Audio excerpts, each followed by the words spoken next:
The subject that we discussed in our session yesterday, it was actually a 2-hour session for advanced practice nurses on an overview of the immune system, in particular with the checkpoint pathways and toxicity management for patients receiving those agents, such as the PD-1 inhibitors, anti-CTLA-4, and PD-L1 inhibitors. It was an overview with highlighting the toxicities via case study discussion.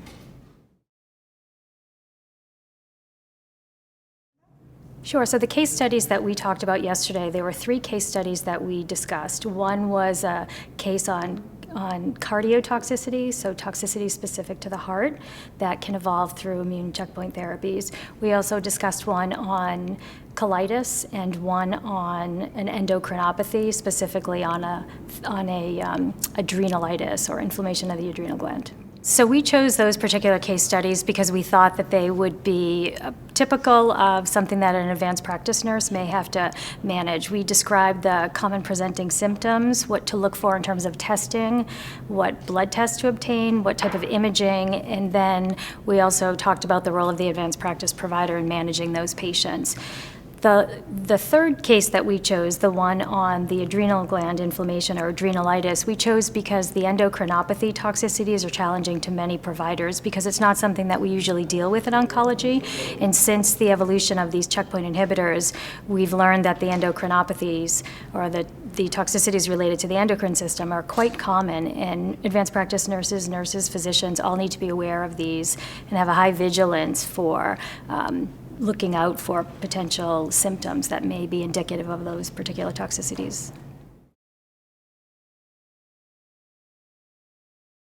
Sure, yeah, we just had a session now that we followed up with questions. There was much more time in a more informal setting for the audience to ask questions, and many of the questions we got were on how to manage some of the thyroid dysfunction, use of steroids.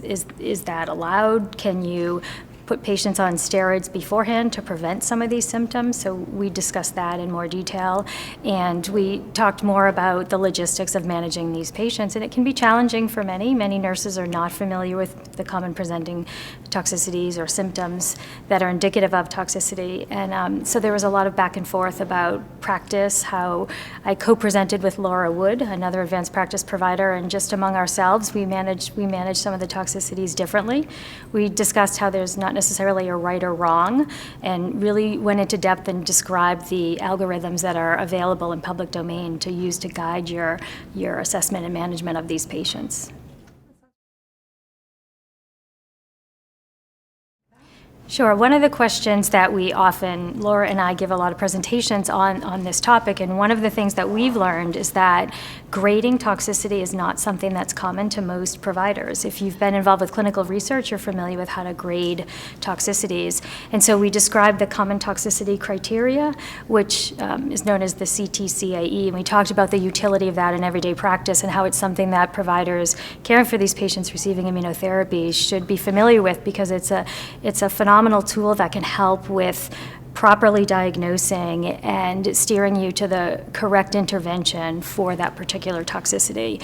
So there was a lot of discussion about that. There are many nurses not familiar with that, and so we talked to them about, we provided tools, apps, websites, and different resources that they could utilize or access in their everyday practice.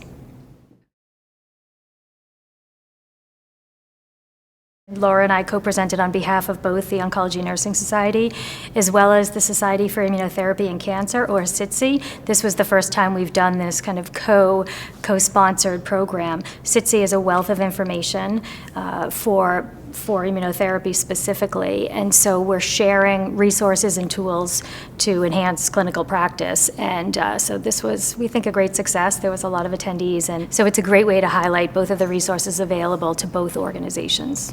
So the common toxicity criteria, we recommend that people have that on their smartphone if they have one. That can be downloaded free from the National Cancer Institute, or NCI. They offer the most recent version is 5.0, which just came out in November of 2018, and the version prior to that is 4.03, which was from 2017.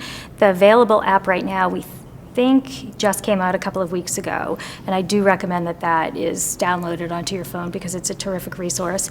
And then there's the ASCO guidelines and the SITC guidelines and the NCCN guidelines. So 3 different guidelines on managing toxicities are available, and providers should be familiar with at least one of those and to be able to access information on proper management.